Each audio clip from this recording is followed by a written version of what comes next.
Just this week, a Japanese warship quietly slipped through the Taiwan Strait. China's response was immediate.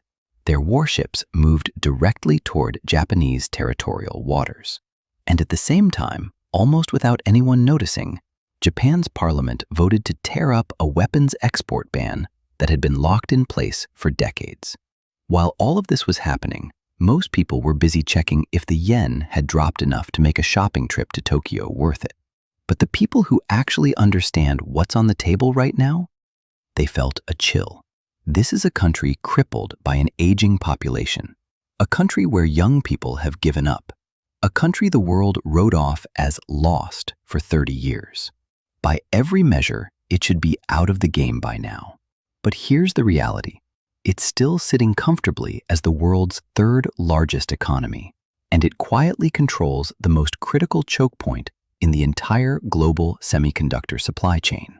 And now, the American umbrella that protected it for 70 years is starting to shake. So Japan is getting ready to draw its sword again.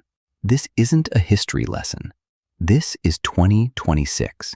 And what's unfolding right now in East Asia is going to reshape your salary, your job, and your place in the world over the next 5 years. Today, we're going to look at how an island nation that started with almost nothing pulled off one of the greatest economic comebacks in human history, and what that means for you. Level 1. The Survivor. 1951. Japan had nothing. Its major cities had been bombed into rubble. Its economy was in ruins. Its people were starving. This was Japan's first identity. Survivor. And when you're a survivor, pride is a luxury you simply cannot afford. So Japan made a decision that, at the time, felt deeply humiliating. It outsourced its own defense to America. The U.S.-Japan Security Treaty was signed in 1951. The logic was brutally simple. You protect us. We give you a military foothold in the Pacific. While other countries were pouring 3, 4, 5% of their GDP into military budgets that never stopped growing, Japan kept its defense spending locked at around 1%. That money went somewhere else entirely, into factories, technology, and infrastructure. Sony, Toyota, Panasonic. These didn't just happen. They were built with the money Japan didn't spend on weapons. Japan won that bet, but in winning it, it handed control of its own survival to someone else. At this stage, Japan was like someone who's dead broke, crashing at a friend's place, working double shifts just to stay afloat. Head down, grinding, dependent. Level 2. The illusion. By the 1980s, that grind started paying off. Japan got rich, fast. And it started doing what newly rich people always do. It started showing off. It bought Rockefeller Center. It bought Columbia Pictures. Western economists were genuinely terrified that Japan was going to overtake the United States. But here's the thing about sudden wealth. It makes you feel invincible right before it humbles you. Japan had money. What it didn't have was a real understanding of how power actually works. Because real wealth isn't about what you've accumulated. It's about what you're no longer dependent on. And Japan was still deeply dependent. Then, 1991 hit. The asset bubble burst. The stock market was cut in half. Property prices in some cities collapsed by 70%. Young people stopped trying. Companies started laying off. The whole country went into a kind of collective numbness. Economists gave it a name, the lost decade. Except it wasn't a decade. It was closer to 20 years. Now here's where I want to pause, because I'm not just telling you about Japan. Falling consumer confidence, young people checking out, property prices dropping, youth unemployment rising. Any of that sound familiar? History doesn't repeat, but it rhymes. Level 3. The invisible architect. Everyone assumed Japan was finished. But what most people missed was that while Japan looked like it was falling apart on the surface, something else entirely was happening underneath. The machine was quietly evolving. This is the part of Japan's story that 99% of people never hear about. After the crash, Japan stopped showing off. It stopped trying to compete on GDP rankings. It stopped chasing the kind of visible, flashy economic growth that makes headlines. Instead, it made a fundamental shift, from selling things to the world to owning a piece of the world. Think about the difference. Japan moved its low-end manufacturing to Southeast Asia. It deployed its capital globally. It became, quietly and deliberately, the world's largest net creditor nation, with overseas net assets exceeding $3.3 trillion. That number has held the top spot globally for over 30 consecutive years. Japan doesn't make its money by selling you stuff anymore. It makes its money by owning the systems you depend on. And then there's the industrial moat. You've heard of TSMC, the world's most important chip company. You've heard of Samsung. But here's what almost nobody talks about. Without Japan's specialty semiconductor materials and the precision components inside the machines that actually make those chips, the most advanced chip production lines in the world would grind to a halt tomorrow.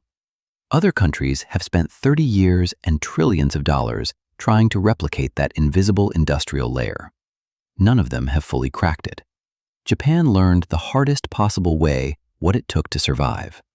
If you don't have resources, you have no choice but to make yourself the resource nobody can live without. Level 4, the pivot. Now we're in 2026, and that quiet, invisible billionaire is facing its most dangerous moment yet. Huawei is going after consumer electronics. BYD is eating into Toyota's global market share. China's semiconductor push is directly threatening the technological moat Japan spent decades building. And on the other side of the board, Trump is reportedly planning to skip the traditional ally summits and go straight to Beijing to cut a deal. The umbrella that protected Japan for 70 years is wobbling. That's why Japan's new prime minister, Sanae Takaichi, the first woman to ever hold that office, walked straight up to the most dangerous line in the room and said out loud that Chinese military aggression against Taiwan could constitute a direct threat to Japan's survival. In legal terms, that's not just a diplomatic statement. That's Japan signaling it could intervene militarily in a Taiwan conflict. Beijing hit back immediately. Ban on Japanese seafood imports. Ban on rare earth and dual-use material exports to Japan. Massive increase in military activity around Japan's Southwest Islands. Chinese fighter jets locking radar onto Japanese aircraft. This is no longer a diplomatic dispute. This is two survival systems colliding head-on. Now let me ask you something. What does any of this have to do with you? China just cut off rare earth exports to Japan. What are rare earths? They're in the screen you're looking at right now. They're in the chip running your laptop. They're in the magnet inside your speakers. Over 60% of the world's rare earth processing happens in China. Every time the tension between China and Japan ticks up, that supply chain shakes. Every time that chain shakes, your electronics get more expensive. Orders in your industry shrink. And that year-end bonus you were counting on? Gone. This isn't distant geopolitics. This is your bank statement next month. And here's what makes it more complicated. Trump is planning a trip to Beijing, skipping the Quad summit in the process. Tokyo's fear is straightforward.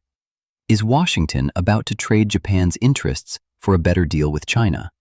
The umbrella is shaking, and Japan is running out of time to find a plan B. The wait. When people try to make sense of moves like this, they usually ask the wrong questions. Should I buy yen? Should I start a Southeast Asia e-commerce business? Those aren't bad questions, but they're the lowest leverage way to think about what's happening. Japan spent 70 years going from rubble to global economic powerhouse, through miracle, illusion, collapse, and reinvention. And in doing all of that, it proved exactly one thing. Real security, for a country or for a person, has never been about how much you've saved. It's never been about how powerful the people protecting you are. It's about whether there is a seat at the table that simply cannot be filled without you. Japan had no oil, no land, no natural resources to speak of. So it made itself into something the world's most powerful supply chains cannot function without. Right now, somewhere in your city, there's probably a young person staring at their phone at midnight, watching their bank balance barely move, feeling the walls of the job market close in. They think what they're missing is timing, or capital, or the right connections. But the real question, the one that actually changes the trajectory, is this. What do I have that nobody can take and nobody can replace? That's your rare earth. Japan took 70 years to find its irreplaceable position. You don't need 70 years, but you do need to start asking the question. Because the era doesn't wait for you to feel ready.